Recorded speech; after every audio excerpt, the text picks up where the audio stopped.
Why can't I find the perfect franchise to start my fun fact series? If only there was an event or an anniversary coming up soon.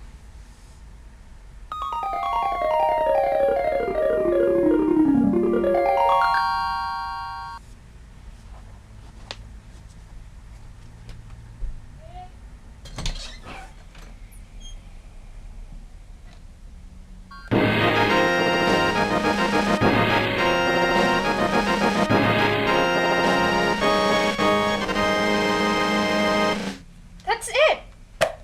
Zelda's 30th anniversary was this past Sunday. I know what I'm gonna do.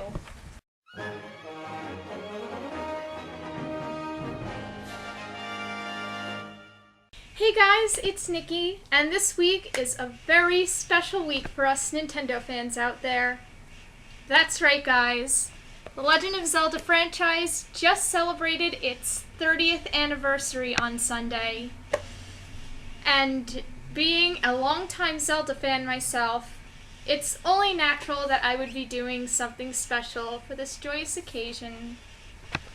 So, for my very first Fun Facts video, and since I have my Zelda shirt on right now, I'm going to tell you several fun facts about The Legend of Zelda for the NES.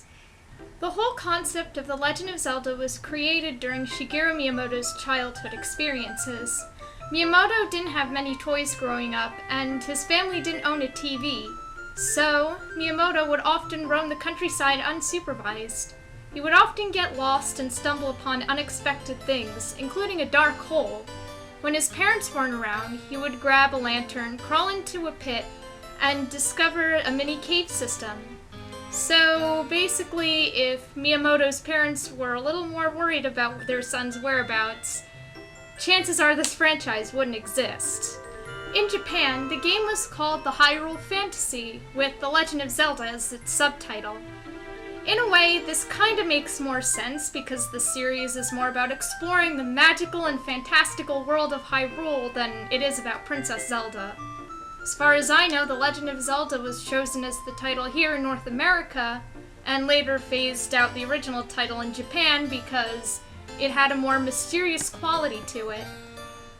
According to Mr. Miyamoto, The Legend of Zelda was going to take place in present-day Hyrule and the future.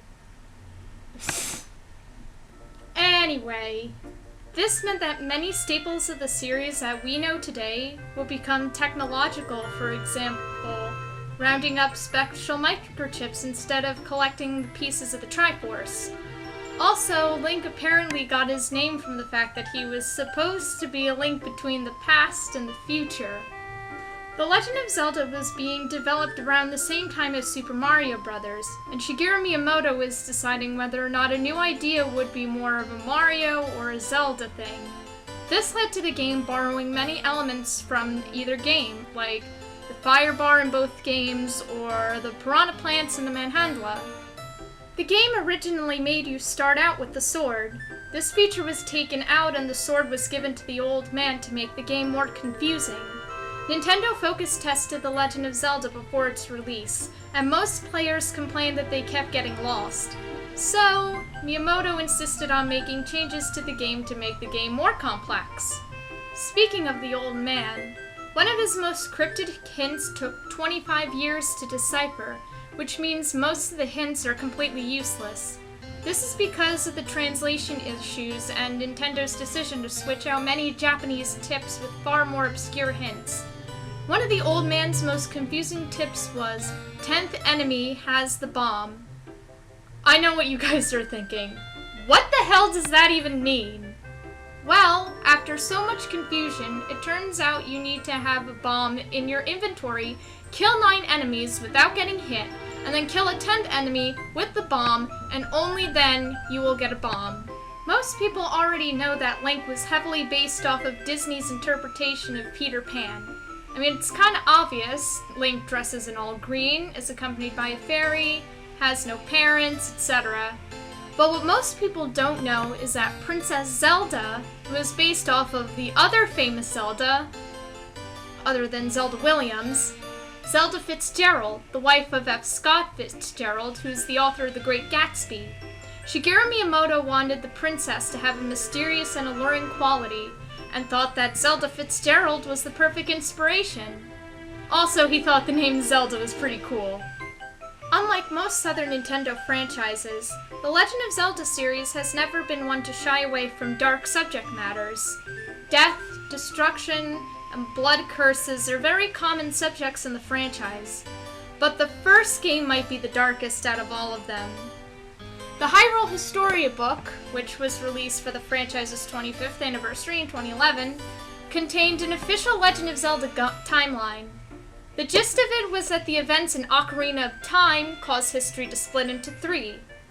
One path is formed when Link defeats Ganon, and the future remains there.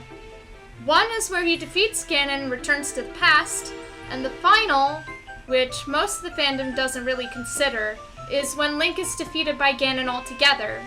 The original game is the result of Link getting killed by Ganon. Well, those are my fun facts about The Legend of Zelda. Special thanks to the article by Nathan Birch, which is where I got all the facts. Link to that article is in the description. I hope you all enjoyed this video. Make sure you leave a like and a comment, and don't forget to subscribe. Happy 30th anniversary to The Legend of Zelda, and until next time, stay classy.